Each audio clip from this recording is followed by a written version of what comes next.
বিজ্ঞানের আশীর্বাদ আছে, আবার বিজ্ঞানের অভিশাপও আছে। আর আমার উপজাতি ছেলেমেয়েদের মধ্যে অভিশাপের যে মাত্রাটা, এই মাত্রাটা বহুগুণ বেশি আশীর্বাদের থেকে। কোনটা? মোবাইল।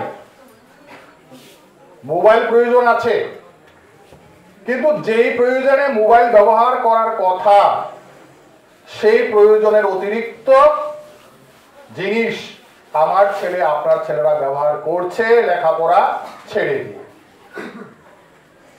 এখানে হয়তো আপনাদের সবার সামর্থ্য নেই, কিন্তু যাদের একটুখানি সামর্থ্য আছে, ছেলের হাতে 13,000 14,000 টাকার মোবাইল, মেয়ের হাতে 15,000 20,000 টাকার মোবাইল, এই মোবাইলগুলি সোশ্যাল মিডিয়া বলে ফেসবুক করে নোংরা সব জিনিসপত্র তারা দেখে দেখে এই বয়সন্ধিকালে তাদের সর্বনাশ হয়ে যাচ্ছে। এইটাও আমাদের লক্ষ্য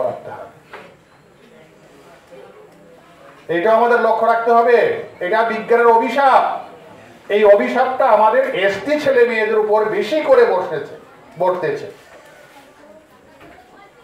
যারা শিক্ষিত পরিবারের ছেলে মেয়েরা, বাঙালিরা, শহরের ছেলে মেয়েরা, তাদের হাতেও আছে। আর আমার এই জলায়া অঞ্চলের যে খেটে খায় দিনমজুর প্রান্তিক কৃষক, তার ছেলে মেয়ের হাতেও আছে। তারা যা ব্যবহার করে, তারা কি ব্যবহার করে? নেট থেকে খুঁজে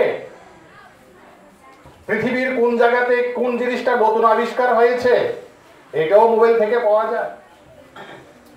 নোংরা সব বিশ্রী ছবি, এটাও মোবাইল থেকে পাওয়া যায়।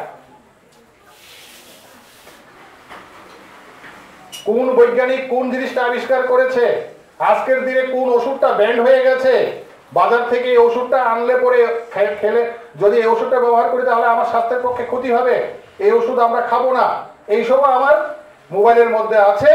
আবার নোংরা সব জিনিসপত্র আমার মোবাইলের মধ্যে আছে। শিক্ষিত পরিবারের শহরের ছেলে মেয়েরা ভালো জিনিসটা নেয়, আমার আপনার ছেলে মেয়েরা খারাপ জিনিসটা নেয়। এইখানেই হলো তফাৎ। এই দিকটা আমাদের একটু সতর্ক হতে হবে, এটা আমাদের দেখতে হবে। আবার যদি গ্রামের কিছু ছেলে মেয়ে, আমাদের এসটি ছেলে মেয়েদের মধ্যে আরো একটা প্রবণতা আছে, যদি মা বাবার একটু টাকা পয়সা থাকে তাহলে কি করে, ক্লাস 7 8 9 উঠলে পরে একটা বাইক লাগবে, বাইকটা হলে চলবে না।